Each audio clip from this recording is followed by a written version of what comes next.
오늘은 한국의 여러 요괴들 중 몇 가지 독특한 요괴들을 소개해드리겠습니다. 기존 유튜브 콘텐츠에서 많이 다뤘던 내용이지만 괴물연구소에서는 AI 이미지를 통하여 더욱 흥미롭게 풀어보았습니다.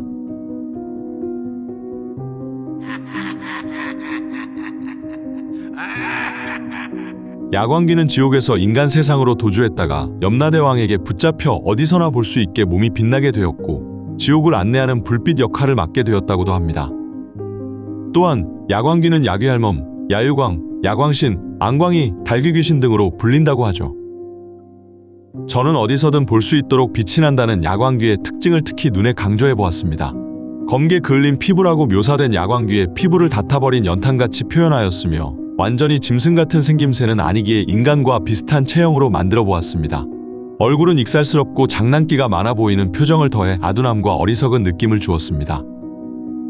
야광귀가 찾아오는 날은 음력 1월 16일 귀신날이라고 하여 이날이 되면 야광귀를 포함하여 귀신들이 인간 세상으로 온다고 합니다. 귀신날에 사람들은 먼 길을 나가는 것을 삼가하고 집집마다 불을 켜놓으며 머리카락이나 볏짚 등을 태워 귀신을 쫓았다고 하죠. 야광귀는 사람들의 신발을 좋아해서 신발을 훔쳐가거나 수차례 신어본다고 하며 자신의 발에 딱 맞는 신발을 신고 가버린다고 합니다.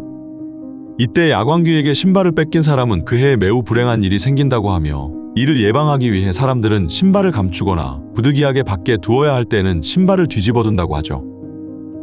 귀신날에는 야광귀를 대비하여 신을 감추고 불을 끄고 잠을 자거나 구멍이 많은 채를 걸어 두어라. 그러면 신발을 훔치는 대신 채에 구멍을 세다가 첫 달기 울면 가버린다. 아둔한 머리 때문에 숫자를 세다가 어디까지 샜는지 잘 까먹으며 밤새 계속 다시 세기를 되풀이하고 결국 날이 새면 그냥 지옥으로 돌아간다.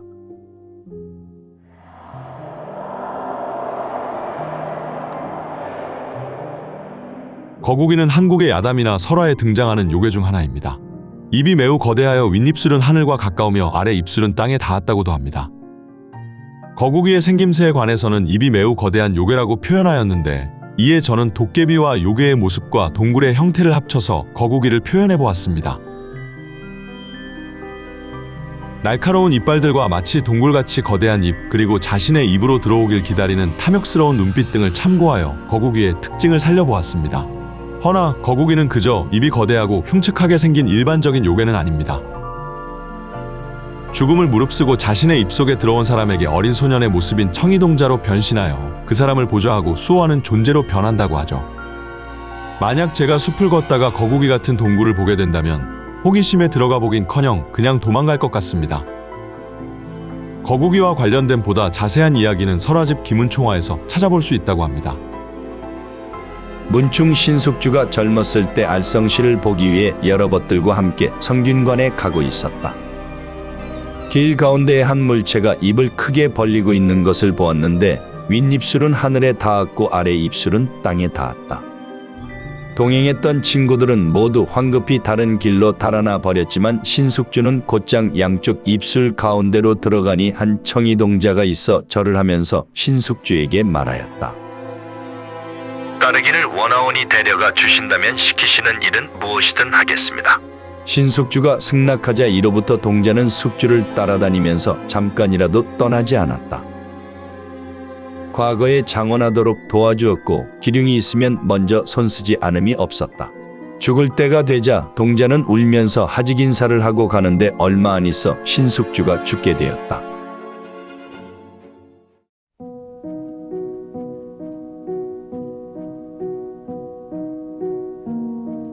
그슨대는 주로 시골에서 목격된다고 하는 귀신입니다. 그슨대의 이름은 그늘과 금음 등의 단어에서 따온 것으로 보이며 어둠 속에 있는 거대한 무언가로 해석된다고 하죠. 어둠을 상징하는 한국 요괴 어둑신이와도 비슷합니다. 허나 사람을 놀래킨다는 어둑신이와는 달리 그슨대는 직접적으로 사람을 죽인다고 하며 악귀에 가까운 존재라고 하죠. 그슨대는 어둠 속에서 어린아이와 비슷한 형태로 사람들을 유인한다고 합니다. 그렇기에 저는 평범한 어린아이 형태의 그림자로 그슨대를 표현해 보았습니다. 오히려 흉측한 느낌의 모습은 그슨대의 비열함과 잔인한 성격을 가릴 수 있다고 생각하였죠. 허나 주위 배경에는 불길한 느낌을 주어 아무 문제없어 보이는 어린아이의 그림자 형태의 사악한 기운을 더해 보았습니다. 만약 여러분들이 산속에서 어린아이 형태의 그림자를 만난다면 조심하셔야 합니다. 그슨대일 수도 있기 때문이죠.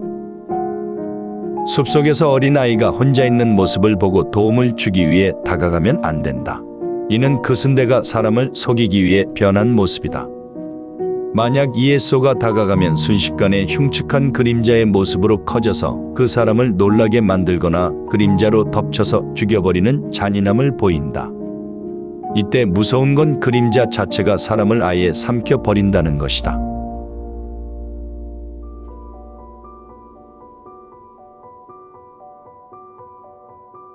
묘두사는 경기도 장단군에서 전설이 전해져 오는 괴물이라고 합니다. 장단군 화장사 불전 뒤편 바위 틈에 살았다는 괴물뱀으로 이따금씩 머리만 바위 틈 밖으로 내미는데 그 머리가 뱀이 아니라 고양이의 머리였다고 합니다. 왜인지는 모르지만 새들이 묘두사를 주인으로 모시고 따랐다고 하죠. 저는 묘두사의 생김새가 가장 매력적으로 다가왔습니다. 고양이의 신비로운 분위기와 뱀의 우아함이 섞여 매력적인 새로운 생명체가 표현되었죠. 그렇기에 키메라와 같은 여러 동물이 섞여 있는 신화 속 괴물이나 동물들은 다른 것들보다 더 인기가 많은 것 같습니다. 신기하게도 묘두사의 매력적인 모습은 마치 원래 있었던 생명체처럼 자연스럽게 느껴졌습니다. 고양이와 뱀의 조화는 저에게 딱히 이질적으로 다가오진 않았습니다. 여러분들은 어떤가요?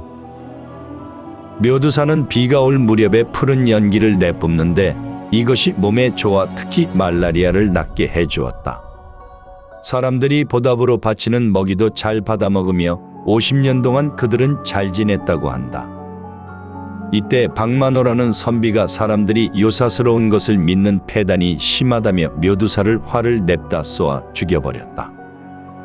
박만호는 그 뒤 딱히 해코지를 당하지도 않고 집안도 번창했다 한다. 사람들에게 도움이 되는 신령한 짐승이 선비의 독단에 의해 허무하게 퇴치당했다. 그 뒤 선비 박만호는 오히려 집안이 번창했다는 이야기로 해당 이야기는 조선시대의 유교가 보급됨에 따른 민간신앙의 패배를 상징하는 이야기로 해석된다.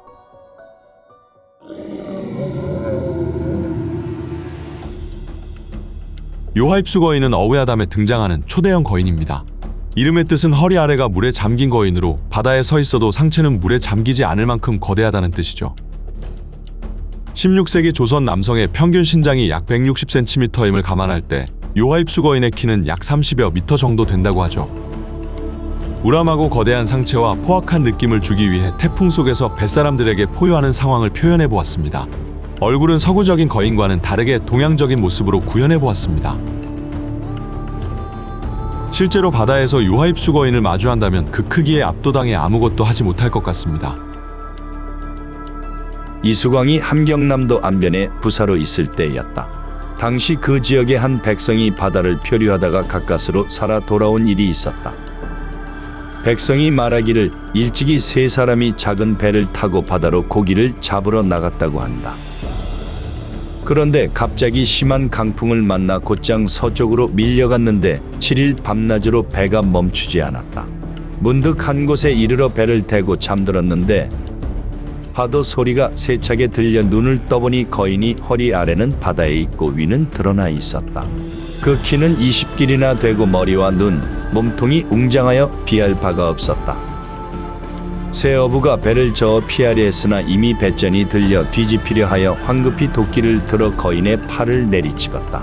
거인은 배를 버리고 산으로 올라갔다.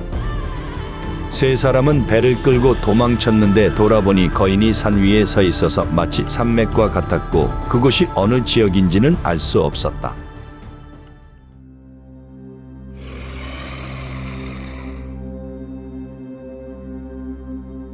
장산범은 부산광역시의 장산산 속에서 출몰한다는 호랑이를 닮은 괴생명체이며 비교적 최근에 발생한 도시전설입니다. 대부분의 요괴 전설들이 옛날에 만들어진 것과 달리 장산범 괴담은 최근에 만들어진 현대의 괴담이라고 하니 이 부분은 유의해 주시길 바랍니다.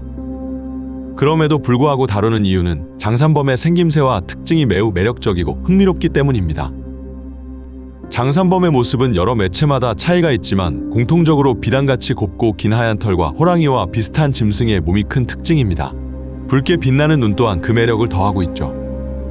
또한 장산범을 더욱 신비롭게 만드는 요소 중 하나가 바로 장산범의 울음소리입니다. 장산범은 칠판이나 쇠를 긁는 소리를 내기도 하며 물이 흐르는 소리와 빗소리 등 여러 가지 자연의 소리를 따라하며 심지어 사람의 목소리와 동물들의 울음소리도 똑같이 따라한다고 합니다.